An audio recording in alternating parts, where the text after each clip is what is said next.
Life without water, how can?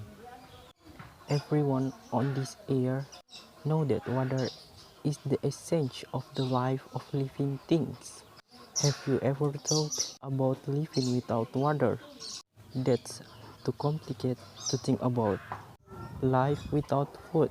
You can survive for about 3 weeks, but without water, you can only last up to 4 or 7 days, and after that, you will die of dehydration. Water is proof of life on earth. Is that clear? Water being happiness, he can look beautiful and charming. But that does not mean he does not bring destruction. Due to means dirty edge, he will float to refuge one place only once broom.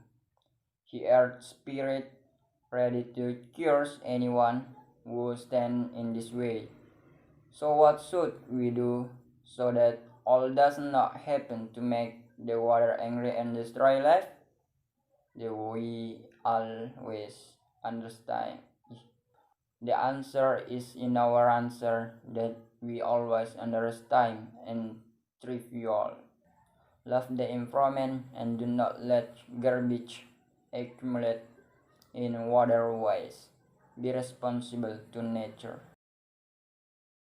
But because of some irresponsible human behavior, thousands and even millions more cases of disasters caused by water, we cannot care anymore. It seems to have become a topic that we cannot ignore and become a serious blow to everyone. If only water could express its emotions, it would be very deafening and kill everyone, as we know that the water on this earth is bigger than land.